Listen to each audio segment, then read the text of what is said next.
Hi friends. కొద్ది రోజుల క్రితం తెలుగు రాష్ట్రాల్లో ఒక క్యాంపెయిన్ సోషల్ మీడియాలో చాలా వైరల్ అయింది.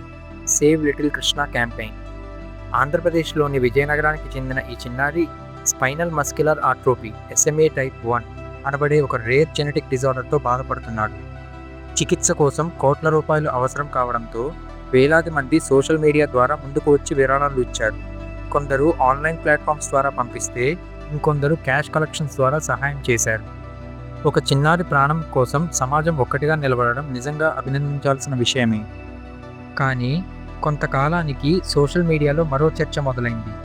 అసలు మొత్తం ఎంత డబ్బు వచ్చింది, ఎంత ఖర్చయింది, క్యాష్ కలెక్షన్స్కి లెక్కలు ఉన్నాయా, అన్నీ అఫీషియల్ ప్లాట్ఫామ్ ద్వారానే వెళ్ళాయా?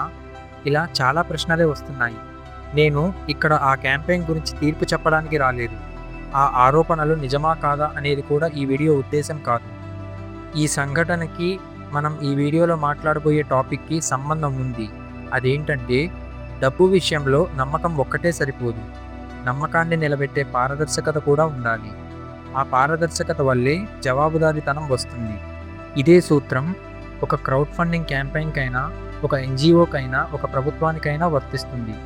మరి విదేశాల నుంచి కోట్ల రూపాయలు ఒకే సంస్థకు వస్తే ఆ డబ్బు ఎలా వచ్చింది, ఎలా ఖర్చయింది, దానికి ఎవరు బాధ్యత వహిస్తారు? వీటన్నింటికీ సమాధానం చెప్పడానికి భారతదేశంలో ఒక చట్టం ఉంది. అదే FCRA, foreign contribution regulation act. ఈ FCRA గురించి పూర్తిగా తెలుసుకునే ముందు అసలు విదేశీ నిధులు మనకు ఎందుకు అవసరమో చూద్దాం. ప్రభుత్వ హాస్పిటల్ లేని ఊళ్ళో ఉచిత క్లినిక్, స్కూలు లేని చోట పిల్లలకు చదువు, ఈ ఖాళీని చాలాసార్లు పూరించేది విదేశీ విరాళాలే. వరదలు, భూకంపాలు వచ్చినప్పుడు ప్రభుత్వం చేరుకునే ముందే స్పందించేది ఇలాంటి నిధులతో నడిచే సంస్థలే. క్యాన్సర్ రీసెర్చ్ నుండి వైల్డ్ లైఫ్ కన్జర్వేషన్ వరకు ఎన్నో పనులకు ఇంధనం ఇచ్చేది ఈ డబ్బే. ఇప్పుడు FCRA గురించి తెలుసుకుందాం. FCRA అంటే foreign contribution and regulation act. సింపుల్గా చెప్పాలంటే, భారతదేశంలో ఉన్న వ్యక్తులు, అసోసియేషన్స్, ట్రస్ట్స్, NGOs ఇంకా కంపెనీస్ విదేశాల నుంచి వచ్చే డబ్బు లేదా ఇతర ఫారిన్ కాంట్రిబ్యూషన్ తీసుకుంటే ఆ డబ్బు ఎలా వచ్చింది, ఎక్కడ ఖర్చయింది, ఏ ఉద్దేశంతో వాడారు అన్నీ రెగ్యులేట్ చేసే చట్టమే ఈ FCRA. కాబట్టి చాలామంది FCRA అంటే NGOలకే సంబంధించిన చట్టం అనుకుంటారు. కానీ అది పూర్తి నిజం కాదు. విదేశీ నిధులు స్వీకరించే అనేక రకాల వ్యక్తులు, సంస్థలు కూడా FCRA పరిధిలోకే వస్తాయి. ముందుగా ఈ చట్టం ఎందుకు వచ్చిందో చూద్దాం. FCRA కథ 1976లో ప్రారంభమైంది. అప్పుడు ప్రపంచం మొత్తం కోల్డ్ వార్ నీడలో ఉండేది. పెద్ద దేశాలు కేవలం ఆయుధాలతోనే కాకుండా డబ్బు, సంస్థలు, భావజ్వాలం ద్వారా కూడా ఇతర దేశాలపై ప్రభావం చూపేందుకు ప్రయత్నించారు. అదే సమయంలో విదేశాల నుంచి వచ్చే డబ్బు కేవలం ఆర్థిక సహాయంగా మాత్రమే కాకుండా దేశ నిర్ణయాలను ప్రభావితం చేసే సాధనంగా కూడా మారే అవకాశం ఉందని భారత ప్రభుత్వం గుర్తించింది. అందుకే 1976లో FCRA అనే చట్టం వచ్చింది. కాలం ముందుకు సాగింది. NGOలు పెరిగాయి, విదేశీ విరాళాలు కూడా పెరిగాయి. కానీ పాత చట్టం మారుతున్న పరిస్థితులకు సరిపోవడం లేదని భావించి 2010లో FCRA చట్టాన్ని సవరించారు.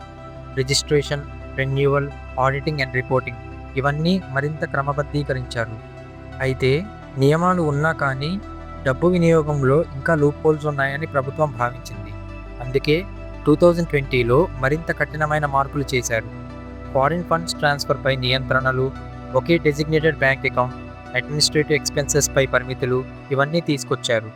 వీటన్నిటి లక్ష్యం ఒక్కటే: విదేశీ నిధుల ప్రవాహం పారదర్శకంగా ఉండాలి, వాటి వినియోగం అకౌంటబుల్గా ఉండాలి. అయితే కథ అక్కడితో ఆగలేదు. ప్రభుత్వం మరో ప్రశ్నను ఎదుర్కొంది. ఒక NGO FCRA రిజిస్ట్రేషన్ రద్దు అయితే విదేశీ నిధులతో నిర్మించిన ఆస్తుల పరిస్థితి ఏంటి? ఈ ప్రశ్నకు సమాధానం ఇవ్వడానికే 2026 అమెండ్మెంట్ బిల్ వచ్చింది. అలాంటి ఆస్తులను ఎలా నిర్వహించాలి, ఎలా రక్షించాలి అనే విషయంపై స్పష్టత తీసుకురావాలని ప్రభుత్వం ఈ బిల్ని ప్రతిపాదించింది. ఈ బిల్ ప్రధానంగా ఒక సిచ్యువేషన్ మీద ఫోకస్ చేస్తోంది.